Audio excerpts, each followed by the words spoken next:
Whoa. Oh my God. Hello.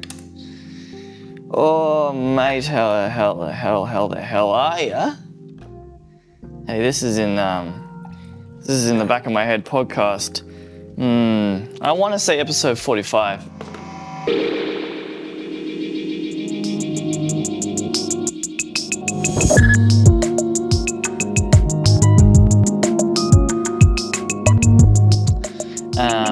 A little weekly creative blog when I talk about what I'm up to.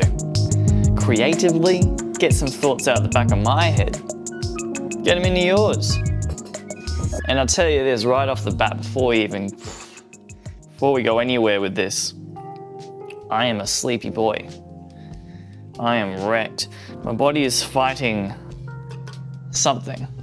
And it's that weird grey area, that weird purgatory of you're nearly sick enough to stop doing anything, but you're not sick enough to stop doing anything. Which is, on one hand, you're like, hey, my body's seemingly doing pretty good. It's clearly finding something, but it's not being hit that hard. That's a good looking immune system you got there, buddy. Maybe, is that how that works? I don't know. So on one hand, good on me, good on my body. It's kicking some goals. And on the other hand, I kind of wish I would just get properly sick so I can just chill the fuck out.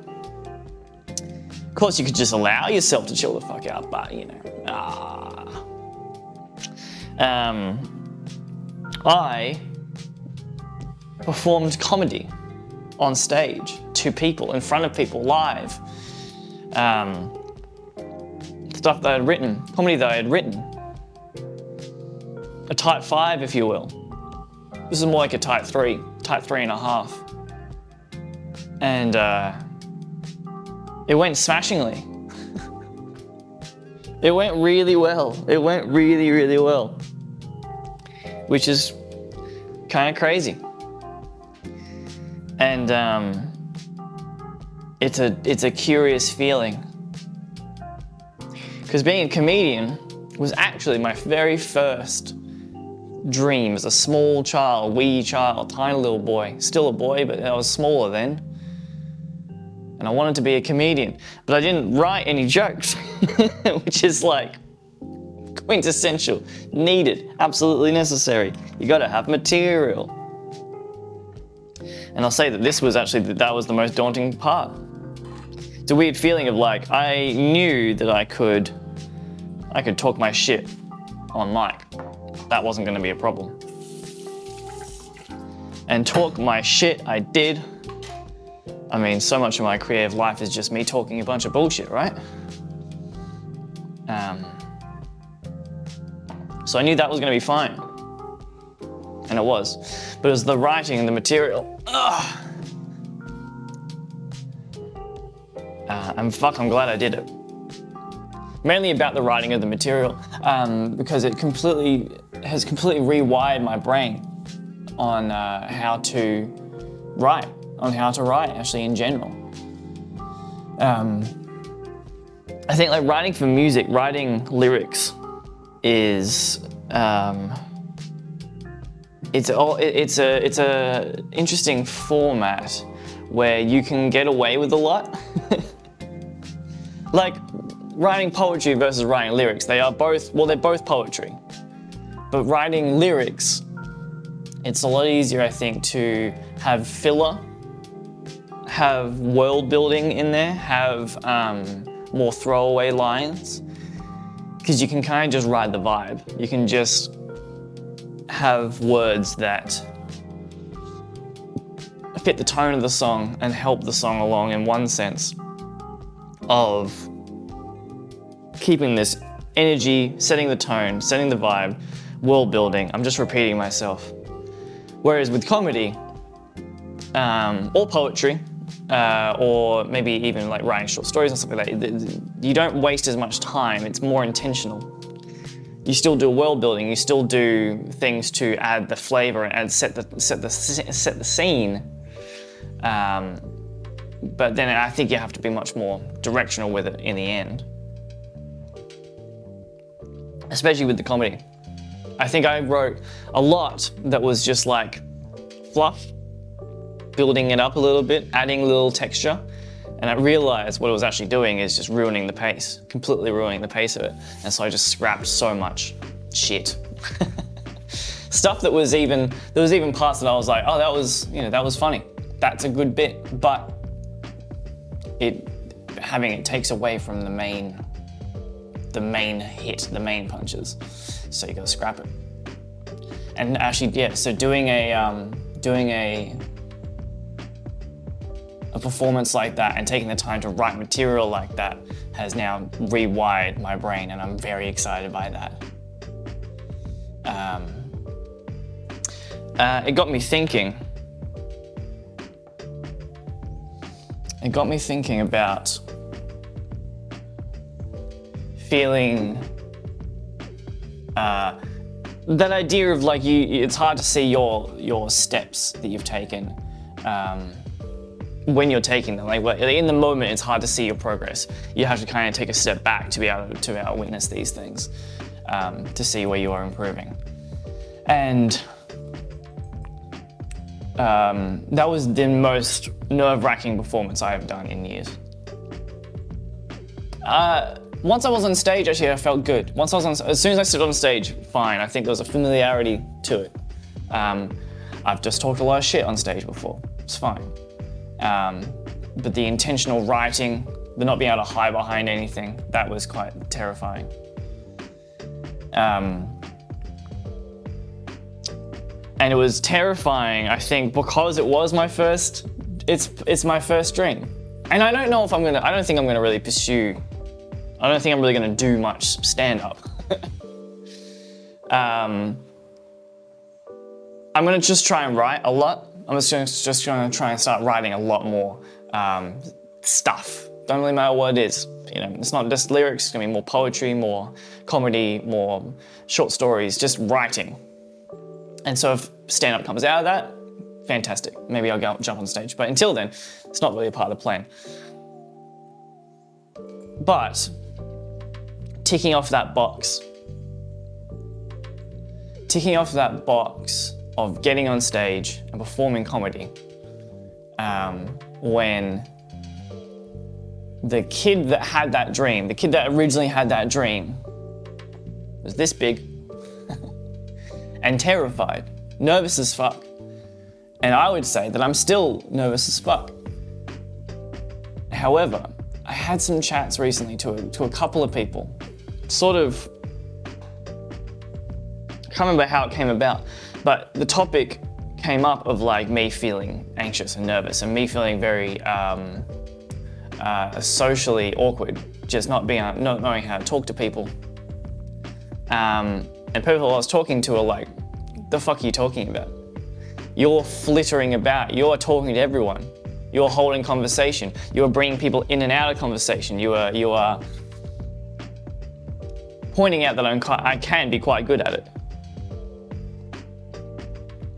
That I can be quite good at just talking to people in a very attentive way, listening, responding, exploring ideas with them throughout our conversation, rather than just the go-to. We all have done it, and we all hate it when it's done to us, is when somebody's talking to you and you can see, or you start talking to them, you're having a back and forth.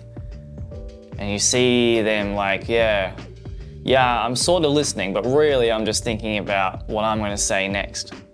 I've got something, I've had something for a minute and I'm just waiting for the gap in the conversation. We've all done it.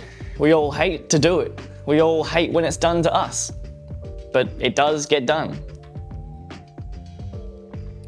I'm trying not to. And it was pointed out that I can actually be very good in a conversation, and I do not seem socially awkward. Which I agree with. I actually agree with that. Which is a weird realization.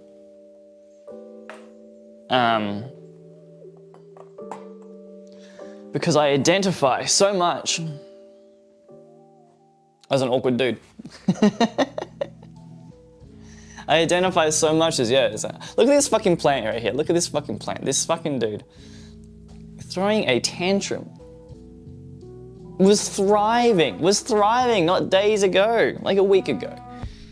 Thriving, I tell you. And now, just like, looks like it's on its way out. Hopefully not the case. It'll come back. I feel like all of our plants do this. All of our plants are like doing great one day, nothing changes, and then fucking chucks a little tantrum, plays dead for a bit, and then comes back and goes, surprise. Is this just how plants work? Am I just a dumbass? Is this just how seasons work? Things die and come back. I realized that I've just identified, and I still do, to a degree, identified as a strange, awkward guy. And I think I am, in many respects. In many respects, depending on the situation, I really struggle to mill about, talk to the people. In the right situation though, if I have some semblance of comfort, I don't know what it is, if I have some semblance of comfort, I am happy to talk to anyone, and I enjoy talking to anyone. I enjoy the bullshitting with random strangers, the people I vaguely know, the joking, the whooping and hollering, the how do you do's.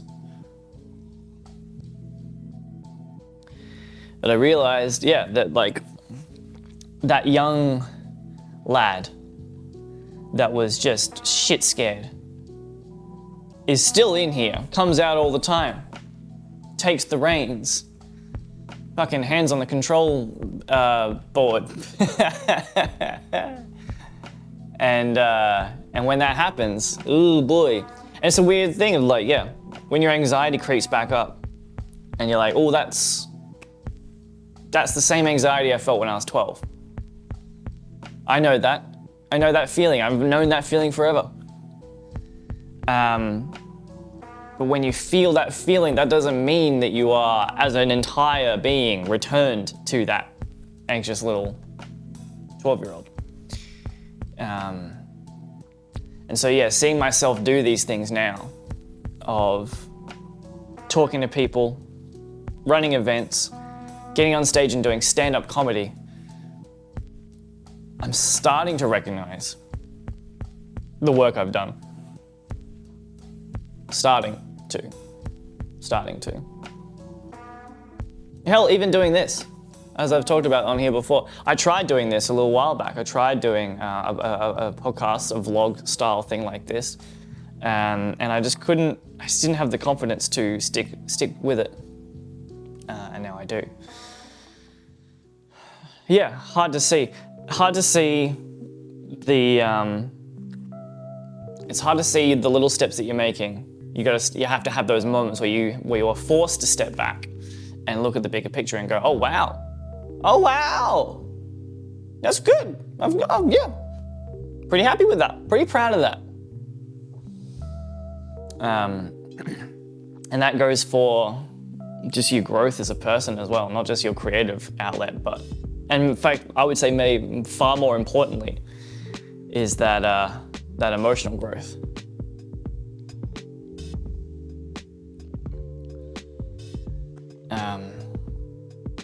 It's an exciting realization to have a moment where you look at some of the things you're doing and go, oh, I would have been so much more scared 4 years ago, 5 years ago, 10 years ago. I'm feeling a lot more confident and comfortable. And just the realization of that is a great cycle. And this isn't going away. It's going to change every day. It always changes every day. Every day is a different day, and especially something like anxiety, is insidious. And one day you'll feel great, and the next day you'll feel shit. And on those days that you feel shit, you will forget everything that you said and everything that you thought on the good days. But that doesn't mean you haven't made progress. That doesn't mean you haven't made progress. There'll be those days where you see the landmarks. You see the high water mark that you've set now. And then I guess what I'm thinking now, what I'm seeing now is that I was down here. Now, I suddenly see I'm up here. I didn't realize, I completely missed that slow rise. I completely missed those steps. Now I just see this big jump. And I think back to all the little steps that got me here. And that's really cool. But now, on the good days, it's really exciting to see the high watermark of confidence and go, oh shit, if that's there, then maybe it can go even higher. And I think doing things like this, I'm in a bit of a creative, manic mood at the moment. I think that's just coming from this feeling of I'm not shit scared anymore, which is now allowing me to just give it a bit more of my all. Which is very fucking cool. So yeah, doing stand-up comedy was not necessarily the thing that's going to be now now I've found my path. It was just a really good high watermark. And that little kid, 12-year-old kid, would be very proud. Fuck me if he wouldn't be annoyed it took him till 30 though. Christ almighty. Took me a fucking minute. Hey, that's alright though. That's okay. That's okay. Things take time. What is 30 the new 40? 40's the new 29? 62's the new 12? Everyone's allowed to drive. Everyone has dementia. All right, that's where we're ending it. This has been In the Back of My Head podcast, episode 45 maybe. Hope you've enjoyed it. Hope this was hope my little moment of inspiration, my little moment of confidence, maybe inspire some confidence in you. Who's to say? Make sure you comment and like and share and do all those fucking things that that you're supposed to do on the YouTubes. And if you like what I'm doing, you can check out my Patreon. Throw me some bucks. I'll tell you why, because my computer is on the fritz. My laptop's on its way out. I need some cash dollar for that shit. What was your first dream? And not I guess being a comedian. What was your first creative dream? What was your first achievable dream? Not I want to be an astronaut. I mean, I guess achievable, but come on. Let's be realistic. 30-year-old, I think I'm not going to be an astronaut. What was your first one? And is it something you would want to do just to tick it off? Just so that the 12-year-old inside can go, hell yeah, did it. Did the thing. Doesn't have to be your whole thing, but I did the thing. Fucking throw a comment below. That's it. Love you very much.